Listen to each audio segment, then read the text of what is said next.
Hello and welcome to Express News. In the next half an hour, we'll get you all the latest news and updates. My name is Abhishek Mahajan. We'll start with our top story. President of India Draupadi Murmu addressed a program organized by the National Human Rights Commission in New Delhi to mark Human Rights Day on Tuesday. Addressing the gathering, President Murmu emphasized that human rights are a practical tool for empowering people. Human Rights Day is being observed across the globe on December 10. The theme for this year is Our Rights, Our Future, Right Now. India's External Affairs Minister Dr. S. Jaishankar met the American Jewish Committee delegation on Tuesday. The leaders discussed India-US bilateral partnership and the developments in West Asia. On his visit to Bahrain, Jaishankar interacted with the Indian community on Monday and thanked diaspora for their contributions in deepening India-Bahrain friendship. India's Defence Minister Rajnath Singh is on a visit to Russia, where he interacted with the Indian community and celebrated the strong cultural ties and contributions of Indians abroad. Rajnath Singh also laid wreath at the tomb of a soldier in Russia's Moscow during his visit. The 6-year tenure of Reserve Bank of India's Governor Shaktikant Das came to an end on Tuesday. In a press conference, he thanked everyone for the support and good wishes. Shaktikant Das also extended his warm wishes to his successor Sanjay Malhotra and showed confidence that next RBI Governor has a vast experience and will do his best. First Sherpa Finance and Central Bank deputies meeting began in Johannesburg on Monday. India G20 Sherpa Amitabh Kant also attended the 4-day meeting. Ruckus by the members of opposition in both houses of the Parliament of India led to adjournment of the houses for the day. Expressing concern over undignified demonstrations in the Parliament premises, Lok Sabha or the lower house Speaker Om Birla urged the members to maintain decorum and set an example for the nation. Ports, Shipping and Waterways Minister Sarvanand Sonowal introduced the Merchant Shipping Bill 2024 in the lower house. In the upper house or the Rajya Sabha, Minister of Health and Family Welfare JP Nadda moved the motion for election to the AIIMS Rishikesh and AIIMS Deoghar. Lok Sabha Speaker Om Birla, along with other members of Parliament, paid floral tributes to C. Rajagopalachari on his birth anniversary on Tuesday. He was an independence activist and the last Governor General of India. Former Chief Minister of Indian State of Karnataka S.M. Krishna passed away at his residence on Tuesday at the age of 92 after suffering from prolonged illness. Leaders across India, including Prime Minister Narendra Modi and President Draupadi Murmu, expressed condolences over the demise of S.M. Krishna. Sri Lanka's President Anura Kumara Dissanayake will embark on an official tour to India on Sunday. He will engage in discussions with India's Prime Minister Narendra Modi and other high-ranking officials. Civil society members carried out a protest march to the Bangladesh embassy in India's national capital Delhi on Tuesday against the attacks on Hindus and human rights violations in Bangladesh. A bus accident in Mumbai claimed 7 lives with 49 others injured who are currently under treatment. Among the injured are 3 police personnel. Indian benchmark indices ended on flat note on Tuesday. At close, the Sensex was up about 1 point at 81,510 and the Nifty was down about 9 points at 24,610.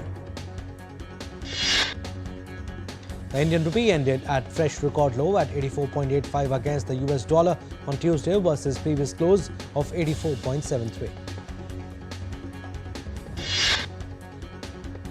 Gold futures maturing on 5th February 2025 were priced at 77,510 rupee per 10 grams on the multi-commodity exchange. Silver futures for 5th March 2025 maturity stood at 94,849 rupees per kg on the MCX.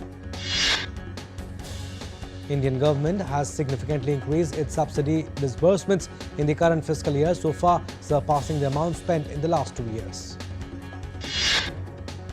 Google has unveiled a new quantum computing chip, touting it as a significant breakthrough, bringing practical quantum computing closer to reality. South Korean shares rose more than 2% at 2,412 on Tuesday, rebounding sharply from a 13-month low. Boeing has resumed production of its 737 MAX jetliner after the conclusion of a 7-week strike that disrupted operations. Shares of chipmaker Nvidia fell 2.5% after China's market regulator said it had opened an investigation into the company over suspected violation of the country's anti-monopoly law. China's exports grew at a slower pace in November, while its imports shrank unexpectedly ahead of US President-elect Trump's tariffs. Syrian rebel leader Abu Muhammad al-Jolani met with outgoing Prime Minister Mohammad al-Jalali on Monday to coordinate a transfer of power. Thousands of prisoners spilled out of President Bashar al-Assad's detention system after he was toppled on Sunday. Turkey President Recep Tayyip Erdogan has announced the reopening of a border crossing to allow Syrian refugees to return home. Israeli Prime Minister Benjamin Netanyahu said that Israel was taking measures to head off any threat that could emerge in the fallout of Syrian President Bashar al-Assad's overthrow. Netanyahu announced that his military has temporarily seized control of a demilitarized buffer zone in the Golan Heights and guarantees security and sovereignty of Israel. Many European nations, include Germany, France, Austria and several other Nordic countries, said on Monday they would freeze all pending asylum requests from Syria. US Secretary of State Antony Blinken warned that Islamic State will try to use this period to re-establish capabilities in Syria, but said the United States is determined not to let that happen. British Prime Minister Keir Starmer met with Saudi Crown Prince Mohammed bin Salman at the Royal Court in Riyadh, seeking stronger economic and defence ties. Taiwanese Defence Ministry said that China is deploying its largest Navy fleet with nearly 90 Navy and Coast Guard ships and 47 military aircraft in the region. South Korean Parliament has passed a bill to request special counsel to investigate martial law case. In Georgia, protests following the government's controversial decision to delay the former Soviet country's bid to join the European Union entered 12th day. Britain Foreign Secretary David Lammy has said that it will limit engagement with the Georgian government and restrict defence cooperation. Zelensky on Monday made the case for a diplomatic settlement, saying such a resolution would save more lives. He also floated the idea of foreign troops being deployed to Ukraine until the country joins the NATO military alliance. Zelensky also issued orders to increase funding for equipping the country's brigades with new drones and has increasingly focused on the deployment of drones in the conflict. Haiti's Prime Minister's office strongly condemned the killing of around 180 people after attacks that an NGO said were ordered by a gang leader who suspected his child had been made ill using witchcraft. United Nations Secretary General Antonio Guterres condemned gang violence and loss of life in Haiti and called on the Haitian authorities to conduct a thorough investigation. Canadian Prime Minister Justin Trudeau's government survived his third no-confidence vote in as many months on Monday, initiated by his main Tory rival. In the United States, more than 75 Nobel Prize winners have sent an open letter to the US Senate opposing the nomination of Robert F. Kennedy Jr. for Secretary of Health and Human Services by President-elect Donald Trump. Ghana's Electoral Commission declared ex-president and main opposition leader John Dramani Mahama winner of Saturday's presidential election with 56.55% of the vote. After a massive 5-day manhunt, authorities have arrested the man suspected of killing United Health executive Brian Thompson, identified as Luigi Mangione, was captured in Altoona, Pennsylvania. We are slipping into a very short break. On the other side, more stories. Keep watching Express News.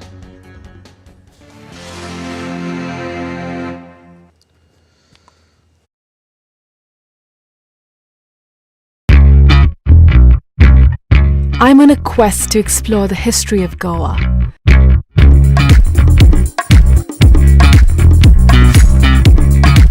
A land steeped in diverse and intersecting cultures and traditions.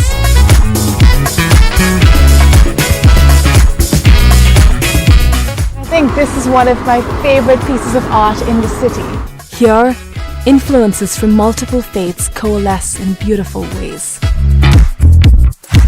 From religious sites to charming villages and vibrant streets.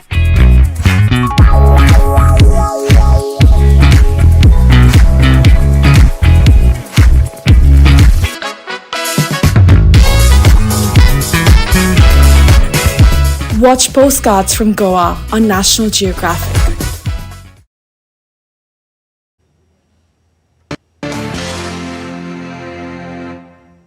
Welcome back. You're watching Express News. I'm Abhishek Mahajan. Some more stories.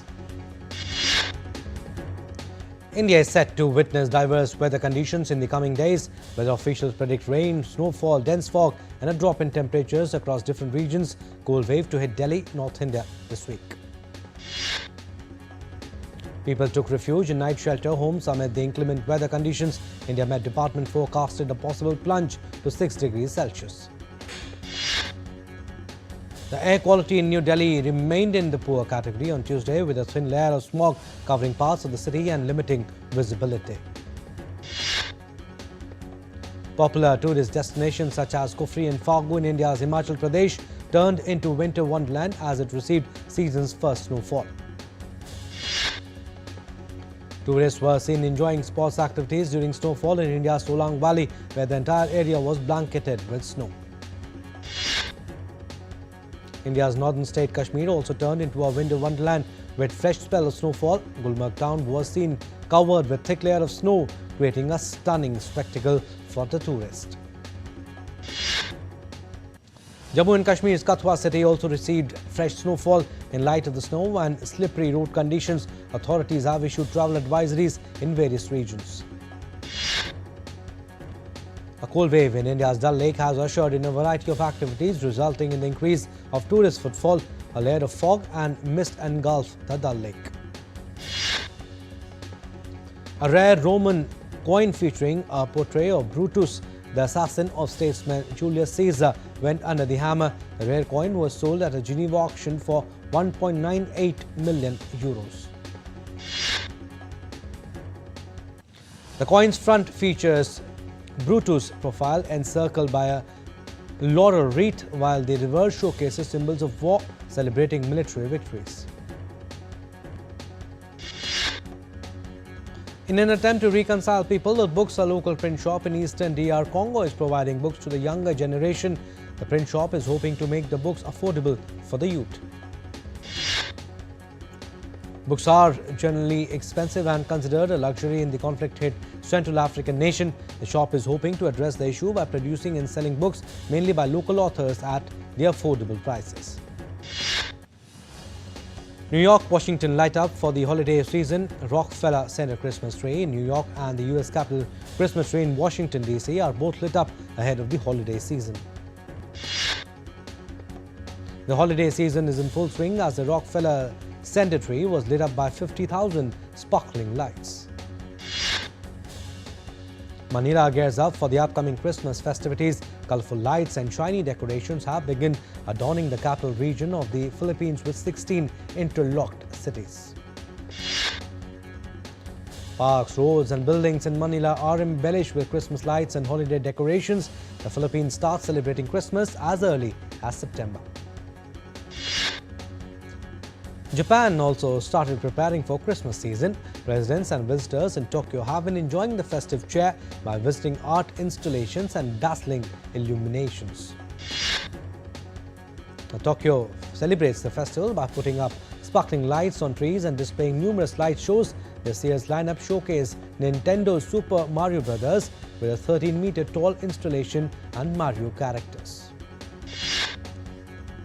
Taipei welcomes Christmas with sparkling light displays and decorations. Pedestrians crowded decorated shopping streets with the iconic Taipei 101 skyscraper towering above. Among the festive displays in Taipei, dogs and strollers stole the show, posing for pictures as their owners captured the moments. Carousels and other rides in Taipei added a magical touch, with revelers eagerly hopping on for a ride in this enchanting winter wonderland. Customers flood markets in Shanghai as festive season approaches. Christmas markets in Shanghai have been drawing crowds of revelers looking for gifts, food and some holiday cheer ahead of Christmas. Markets in Shanghai were seen decorated with dazzling lights and colorful decorations featuring giant Christmas trees, Santas and a merry-go-round. The spirit of Christmas is in the air in Nigeria. Festive lights adorn the streets and buildings of Nigeria's Lagos.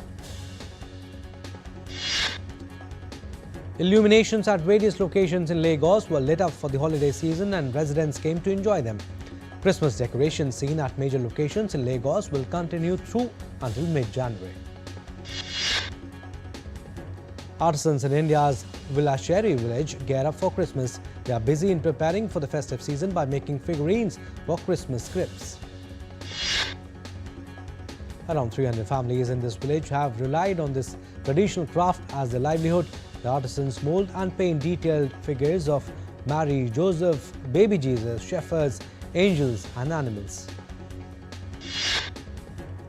Lumbini in Nepal, the birthplace of Shakyamuni Buddha, is hosting thousands of monks in the ongoing annual Shakya Monalam festival. The festival aims to revive the teachings of Buddha. Thousands of monks, nuns and devotees from countries like Thailand, Japan, China, Bhutan, Myanmar, Cambodia and others have gathered in Lumbini to pray together for universal peace. Visitors in large numbers flocked to the Sichuan Treasures Pavilion at Ocean Park in Hong Kong to catch a glimpse of two beloved giant panda. The pair was gifted by the China to Hong Kong. Many giant panda fans also travelled from other countries to Hong Kong on the day of the panda's debut to catch the glimpse of the pair. The Charles Dickens Museum in London, where the famous author once lived, has put up the authentic Victorian-style decorations in rooms. It aims to provide visitors with a glimpse into the life of 19th century English novelist. Earliest complete stone tablet by the 10 Commandments up for auction. It will hit the auction block at Sotheby's, New York later this month. The tablet is approximately 1500 years old, weighing 115 pounds and measuring approximately 2 feet in height. The marble tablet was unearthed in 1913 along the southern coast of Israel. Payal Kapadia creates history, scores 2 nominations for All We Imagine as Light at the 82nd Golden Globe Awards. She is the first Indian filmmaker to be nominated for Best Director. The World Chess Championship between Indian teenage challenger D. Gukesh and Ding Liren of China will resume on Wednesday after its final rest day. In the 12th game, Ding Liren defeated D. Gukesh to tie the score 6 points each. South Africa are just one test win away from earning their maiden place in World Test Championship final at Lord's next year. Tickets for the opening day of the Boxing Day Test between India and Australia from 26 December at the iconic Melbourne Cricket Ground have been sold out. Jonathan Trott will continue as Afghanistan head coach until the end of 2025 after being awarded a 1-year extension due to team's impressive performance. Emirates Cricket Board has banned Sunny Dhillon, former assistant coach of a franchise team, for 6 years after he was found guilty of breaching the anti-corruption code. Defending champion India secure a dominant 5-0 victory over Malaysia in their second match at the Women's Junior Asia Cup in Muscat. In the World Squash Team Championships in Hong Kong, Indian men team defeated Ireland, but it was mixed day for women team. They beat Colombia in the opener but lost their second tie against Belgium. Aryna Sabalenka received the WTA Player of the Year award for the first time after winning 2 Grand Slam titles and finishing 2024 at number 1 in the rankings. Indian men's football team has been drawn in Group C at 2027 Asian Cup qualifiers. They will face Hong Kong, Singapore and Bangladesh in their group matches. Saudi Arabia's bid to host the 2034 World Cup is expected to be ratified at a FIFA Extraordinary Congress on Wednesday. Real Madrid manager Carlo Ancelotti said that Brazilian duo Vinicius Jr. and Rodrigo remain doubtful for Tuesday's Champions League clash against Atlanta. Inter Milan manager Simone Inzaghi has praised Bayer Leverkusen's quality and form ahead of Champions League clash, saying his side will have to be at their best. Paris Saint-Germain manager Louis Enrique believes his side have what it takes to defeat RB Salzburg on Tuesday in a must-win game.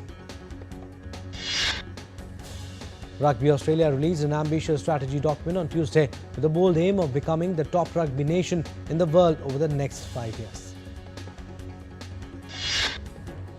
Alright, that's all we have in this edition of Express News. You stay tuned for more news and updates. Namaskar.